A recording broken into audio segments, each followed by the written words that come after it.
Hello everyone and welcome back. आज हम जो टॉपिक कंटिन्यू कर रहे थे semester one economic subject new education policy के अकॉर्डिंग, देखो बहुत सारे कॉलेजेस में मैं फिर से बता रहा हूं कि इकोनॉमिक्स सेमेस्टर वन में है, क्योंकि न्यू एजुकेशन पॉलिसी में मल्टी डिसिप्लिनरी सब्जेक्ट जो है वो बहुत सारे ऑप्शंस हैं। तो इकोनॉमिक्स हो सकता है कि कोई भी सेमेस्टर में तुम्हारा हो, ठीक है, सब सिलेबस पूरा सेम रहने वाला है। मेजॉरिटी ऑफ द कॉलेजेस का सेमेस्टर वन में है, लेकिन बहुत सारे कॉलेजेस ने सेमेस्टर वन में मल्टी डिसिप्लिनरी में को दूसरे सब्जेक्ट्स को सिलेक्ट किया है और इकोनॉमिक्स को आगे जाकर सेमेस्टर टू सेमेस्टर थ्री तरफ जाकर सिलेक्ट किया है, ठीक है। तो कहीं पर भी हो सकता है, कोई प्रॉब्लम नहीं है, सब कुछ सेम रहने वाला है। हम डिटेल में पढ़ रहे हैं, यूनिट वन पढ़ रहे थे। यूनिट वन के अंदर तीन टॉपिक्स था, डिमांड, सप्लाई और कंज्यूमर बिहेवियर।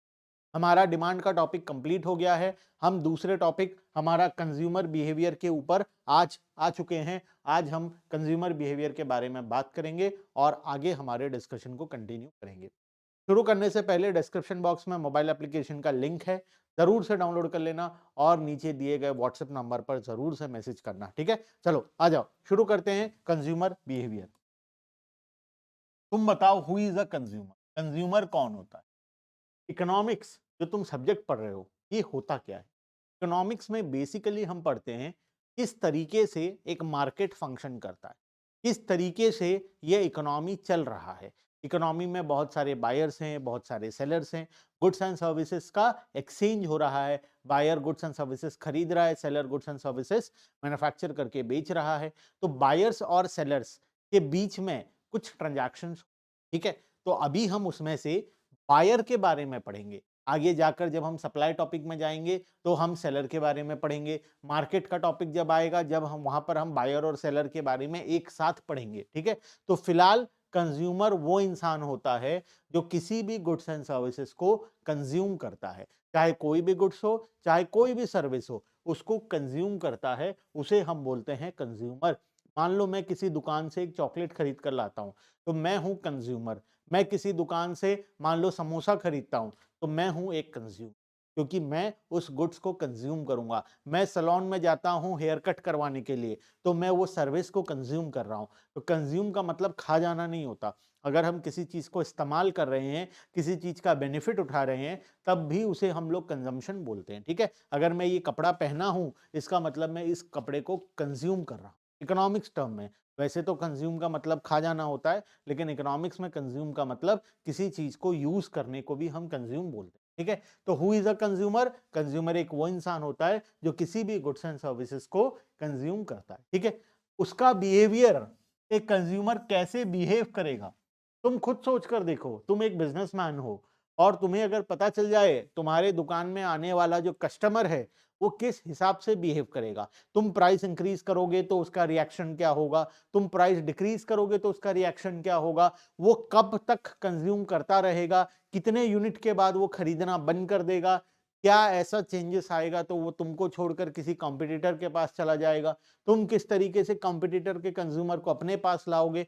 अगर तुम कंज्यूमर के बिहेवियर को समझ गए तो तुम मार्केट में बहुत सक्सेसफुल हो जाओगे, क्योंकि कंज्यूमर, जो भी बिजनेस ऑर्गेनाइजेशन अपने कंज्यूमर को अच्छे तरीके से पहचानता है, वो अच्छे तरीके से बिजनेस कर पाता है। तो हम इस चैप्टर के अंदर में यूनिट वन का जो हमारा टॉपिक है कंज्यूमर बिहेवियर, यहां पर समझेंगे कि कंज्यूमर किस तरीके से अलग अलग सिचुएशन में अलग अलग तरीके से बिहेव करता है, ठीक है। तो टॉपिक का नाम है कंज्यूमर बिहेवियर। आ जाओ शुरू करते हैं हम एक बहुत ही मजेदार, बहुत ही इंटरेस्टिंग टॉपिक कंज्यूमर बिहेवियर, जो कि हमारा unit one new education policy economic subject के अंडर में है, ठीक है। A consumer is a main decision maker in the consumption pattern. A consumer is one who buys goods and services for satisfaction of wants. He takes decision which regards to kinds of goods to be purchase. किस प्रकार का goods खरीदना है उसका decision वो लेता है, and purchase in order to satisfy his want. The aim of this chapter is to make you understand, ये टॉपिक हमारे सिलेबस में क्यों दिया गया है, ताकि हम समझ पाए how does a consumer maximise his satisfaction. Consumer अपने सेटिस्फैक्शन को कैसे मैक्सिमाइज कर रहा है। अगर मैं समोसा खा रहा हूं, तो मैं समोसा क्यों खा रहा हूं? क्योंकि समोसा खाकर मुझे मजा आएगा। मेरा जो भूख है, जो मेरा मुझे जो भूख जो मैं खाने के लिए मुझे मन कर रहा है वो सेटिस्फाई होगा। तो सेटिस्फैक्शन के लिए हम किसी भी प्रोडक्ट को कंज्यूम करते हैं, ठीक है। How does a consumer maximise his satisfaction from consumption of goods and services? As a resource, as a resource are limited. हम अच्छा इकोनॉमिक्स पढ़ रहे हो तो एक चीज तुम्हें पता होना चाहिए, इकोनॉमी में हमेशा रिसोर्सेस क्या होता है, लिमिटेड होता है। और जो हमारा वांट्स है वो अनलिमिटेड होता है। हमारा वांट्स अनलिमिटेड होता है, रिसोर्सेज जो है वो लिमिटेड होता है। ऐसा क्यों बोल रहा हूं मैं? क्योंकि तुम सोच कर देखो, घर से तुम्हें पॉकेट मनी मिलता है 100 रुपए, ठीक है। मान लेते हैं तुम्हारा पॉकेट मनी है, हफ्ते में, एक वीक में तुम्हें 100 रुपीज का पॉकेट मनी, एग्जाम्पल ले रहा हूँ। 100 रुपए के पॉकेट मनी, ये तुम्हारे लिए क्या है? ये तुम्हारे लिए है रिसोर्सेस। अब इस 100 रुपए से तुम क्या क्या करोगे? इस 100 रुपए से तुम बहुत सारा चीज करना चाहते हो। तुम बुक्स खरीदोगे, हालांकि बुक्स के लिए तुम अलग से पैसा मांग लेते हो, लेकिन मान लेते हैं बुक्स खरीदोगे, मोबाइल रिचार्ज करवाना है। चलो एक काम करते हैं, 100 नहीं 1000 रुपए ले लेते हैं ताकि सारा काम तुम कर पाओ, ठीक है। तुम्हारा पॉकेट मनी है 1000 रुपए, 1000 रुपए में तुम क्या क्या करना चाहते हो? बुक्स खरीदना चाहते हो, रिसोर्सेस जो तुम्हारा रिचार्ज है, मोबाइल रिचार्ज करना चाहते हो, तुम गिफ्ट देना चाहते हो अपने जो बेस्ट फ्रेंड है या जो भी बोलो, उसको गिफ्ट देना चाहते हो, उसका मोबाइल में भी रिचार्ज करवाना चाहते हो, उसका मोबाइल में भी रिचार्ज। अच्छा कुछ छोटा मोटा चॉकलेट्स खरीदना चाहते हो, एक्सेट्रा एक्सेट्रा, और भी बहुत सारे काम हैं तो, ठीक है। अच्छा मूवी भी तो जाओगे, अच्छा मूवी के बाद कुछ खाने पीने भी तो जाओगे, अच्छा गाड़ी में पेट्रोल भी तो भरवाओगे। तो ऐसे हजारों काम है हमें, ठीक है। मतलब इतना सारा हमारा वांट्स है, इतना सारा हमारा नीड्स है कि ये 1000 रुपए तो हमारे सामने कुछ भी नहीं है। ये 1000 रुपए में तो हम सारा काम कर भी नहीं पाएंगे। तो बोलने का मतलब यही है, हर एक इंसान, दुनिया में जितने भी इंसान हैं, उनके पास रिसोर्सेस क्या होता है? वो लिमिटेड होता है। और उनका जो वांट्स है वो अनलिमिटेड। और रिसोर्स जब लिमिटेड है, वांट्स अनलिमिटेड है, तो ऑब्वियस सा बात है कि हम हमारे सारे वांट्स को कभी भी सेटिस्फाई नहीं कर पाएंगे। हम हमारे सारे वांट्स को कभी भी सेटिस्फाई नहीं कर पाएंगे। तो हमें क्या करना पड़ेगा? हमें सिलेक्शन करना पड़ेगा कि हम इनमें से कौन से वांट्स को सेटिस्फाई करना चाहते हैं, कौन से वांट्स को पोस्टपोन्ड करना चाहते हैं, ताकि नेक्स्ट कभी बाद में जाकर हम सेटिस्फाई करें। पेट्रोल भराएंगे 100 रुपए का, फूड खरीदेंगे 200 रुपए का, मूवी जाएंगे 200 रुपए का, बुक्स तो हम पोस्टपोन कर ही देंगे। आपका ऑनलाइन क्लासेस है, यूट्यूब में पढ़ लेंगे, बुक्स की क्या जरूरत। उसके बाद रिचार्ज करवाना तो जरूरी है, मान लो 50 का रिचार्ज, ये भी रिचार्ज करवाना पड़ेगा, वन साइडेड तो काम चलेगा नहीं। गिफ्ट देना चलो पोस्टपोन कर देते हैं। उसके बाद कितना रुपए हो गया? अब अगर कुछ पैसा बच जाएगा तो फिर हम बाकी का काम कुछ कुछ अगर है तो कर लेंगे। और नहीं बचेगा, या रिचार्ज का मान लो प्राइस कर देता हूं 250, और 250 हो गया, 1000 रुपए खत्म। अब तो पैसा बचा ही नहीं कि कोई और काम किया जा सके। इसका मतलब हम जो रिसोर्सेस है, उस रिसोर्सेस को यूज करके हमारे सारे वांट्स को सेटिस्फाई नहीं कर सकते। तो हमें क्या करना है? हमें सिलेक्शन। यही तो इकोनॉमिक्स है। इकोनॉमिक्स हमें क्या पढ़ाता है? इकोनॉमिक्स हमें पढ़ाता है कि किस तरीके से हमारे पास जो रिसोर्सेस है, हम इसको इस्तेमाल करके हमारे वांट्स को सेटिस्फाई करेंगे। लेकिन कंडीशन ये है कि हम सारे वांट्स को तो सेटिस्फाई कर ही नहीं सकते, बिकॉज हमारे पास रिसोर्सेज क्या है? लिमिटेड है। तुम बोलोगे सर हमारे पास 1000 रुपए है, इसने, आप बोले दुनिया में जितने लोग हैं सभी के पास रिसोर्सेज लिमिटेड है। क्या इंडिया का जो रिचेस्ट पर्सन है मुकेश अंबानी, क्या उसके पास भी रिसोर्स लिमिटेड है? तुम सोच कर बताओ, उसके पास तो पता नहीं कितना रुपया है, वो खुद ही भूल जाता है। हाँ उसके पास भी रिसोर्स लिमिटेड। जैसे तुम्हारा वांट्स है कि तुम पेट्रोल भरवाना चाहते हो, उसका वांट है कि वो पेट्रोल बनाने वाली कंपनी को खरीदना चाहता है। तुम्हारा, तुम 100 का पेट्रोल भराना चाहते हो, वो 1000 करोड़ की कंपनीज को खरीदना चाहता है, ये उसका वांट है। तुम फूड खरीदना चाहते हो 200 रुपए में, वो फूड बनाने वाली कंपनीज को खरीदना चाहता है 2000 करोड़ में। तो सबका वांट अलग होता है, सबके पास जितना रिसोर्स होता है उसके अकॉर्डिंग उसका वांट होता है। तो मुकेश अंबानी के पास भी रिसोर्स लिमिटेड है। इनफैक्ट दुनिया का जो रिचेस्ट पर्सन है उनका भी रिसोर्सेस लिमिटेड है, बिकॉज उनका भी वांट्स उससे भी ज्यादा है।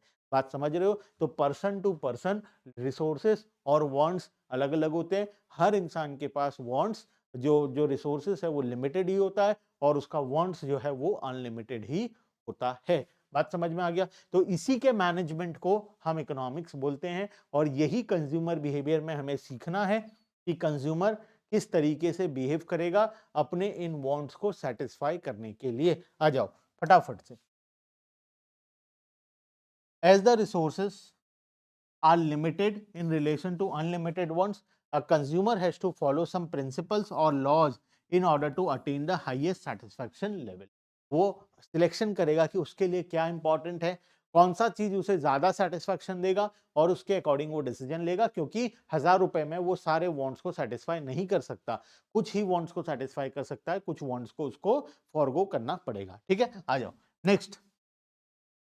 अब इस टॉपिक को शुरू करने से पहले मैं तुम्हें पूरा ओवरऑल समरी बता दूं।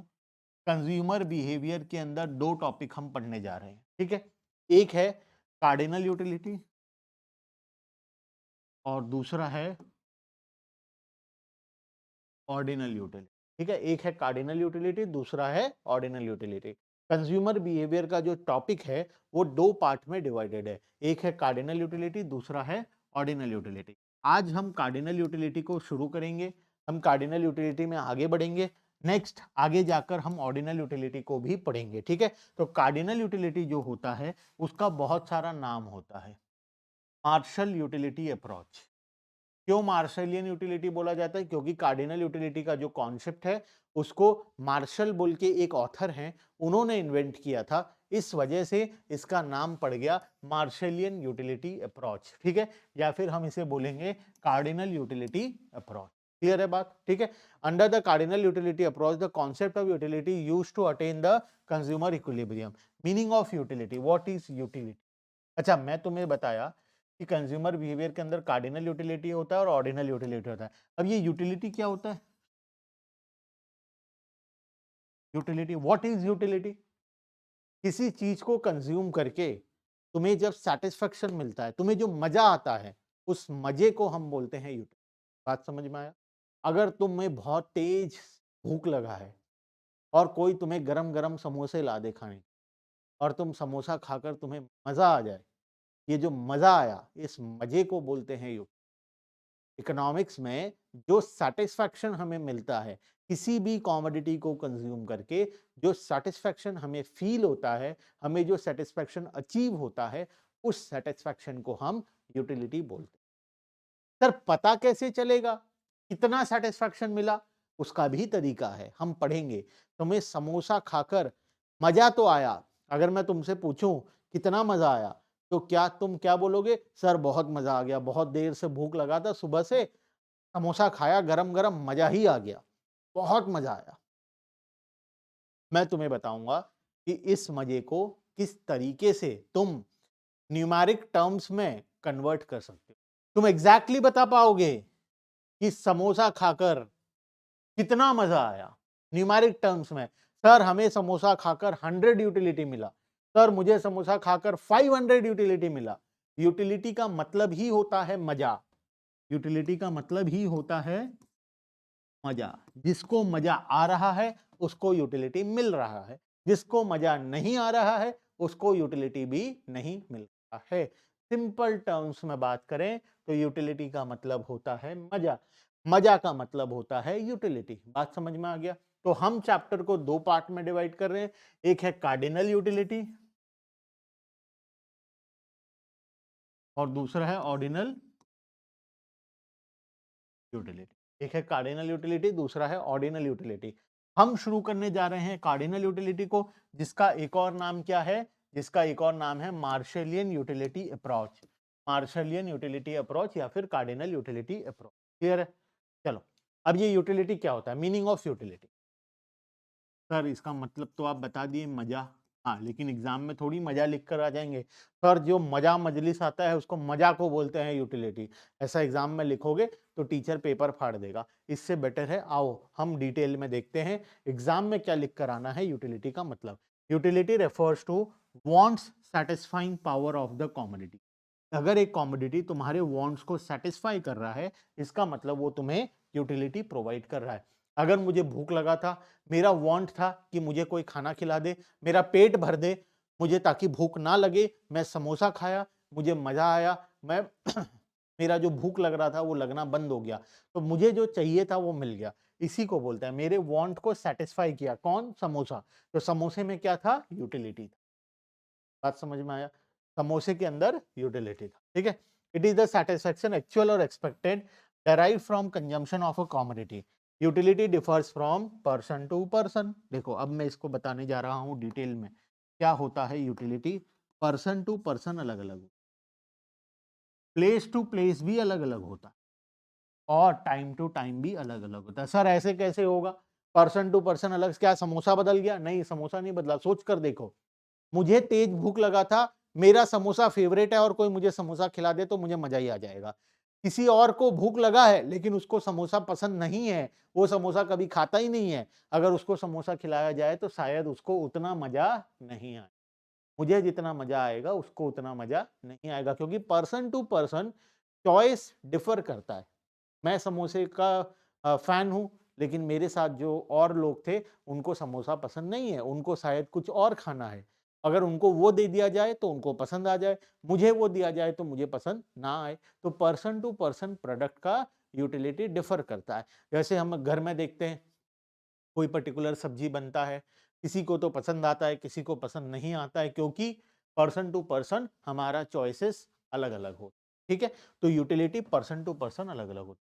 सर प्लेस टू प्लेस में कैसे बदलेगा? देखो बता रहा हूं एग्जाम्पल। गरम गरम चाय, ठीक है, गरम गरम चाय तुम पी रहे हो रूम के अंदर बैठकर, घर में रूम के अंदर बैठकर पी रहे हो, या फिर तुम्हें वो चाय दे दिया जाए कहीं पर पहाड़ी इलाके में, पहाड़ के बीचों में बैठकर, कहाँ मजा आए? क्या place to place utility differ करता है? किसी एक पर्टिकुलर प्रोडक्ट को कंज्यूम करने का एक प्लेस होता है, उस प्लेस में उस प्रोडक्ट का मजा अपने आप बढ़ जाता है। गरम गरम मैगी दिया जाए, घर में बैठकर वही टेबल में बैठकर खा रहे हो, जमीन पर बैठकर खा रहे हो, और वही मैगी को अगर मैं तुम्हें पहाड़ों के बीच में ले जाकर कहीं घूमने गए हो, पहाड़ के बीच में मैगी खाने दे दूं, तो क्या मजा डबल आएगा? ऑब्वियसली डबल आएगा। बात समझे? तो प्लेस टू प्लेस भी प्रोडक्ट का यूटिलिटी डिफर करता है। बात समझ में आ गया? टाइम टू टाइम, तो टाइम से क्या लेना देना? सुबह 5 बजे मैगी खा रहे हो, क्या उतना मजा आएगा? सुबह उठते ही ब्रश भी नहीं किए और मैगी खा रहे हो, क्या मजा आएगा? या फिर शाम को 5 बजे मजा आएगा? ज्यादा मजा कब आएगा? ऑब्वियसली शाम को 5 बजे आएगा। समझ रहे हो ना? तो person to person, place to place और टाइम टू टाइम हमारा यूटिलिटी डिफर करता है। Utility differs from person to person, place to place and time to time. हो सकता है किसी एक प्रोडक्ट को कंज्यूम करके मुझे मजा आए, तुम्हें मजा ना आए। हो सकता है किसी एक प्रोडक्ट को आज कंज्यूम करो अभी यहाँ पर तो मजा आए, अलग कोई प्लेस में करो तो मजा ना आए। हो सकता है किसी प्रोडक्ट को अभी सुबह कंज्यूम करो तो मजा आए, शाम को कंज्यूम करो तो मजा ना आए। ठीक है, in other words utility is ability of goods to satisfy a want. ठीक है, मेरे हिसाब से यूटिलिटी के बारे में हम इनफ एक्सप्लेनेशन ले लिए हैं। अब आगे जाकर हम टोटल यूटिलिटी, मार्जिनल यूटिलिटी और बहुत सारे कॉन्सेप्ट को पढ़ेंगे। ठीक है, आज के लिए मेरे हिसाब से कंज्यूमर बिहेवियर का इंट्रोडक्शन था। कंज्यूमर बिहेवियर के बारे में और यूटिलिटी के बारे में तुम आज समझ चुके हो। ठीक है, तो आज का क्लास को हम यही एंड करते हैं। नेक्स्ट क्लास में हम इसको फर्दर कंटिन्यू करेंगे। ठीक है, bye bye everyone and thank you.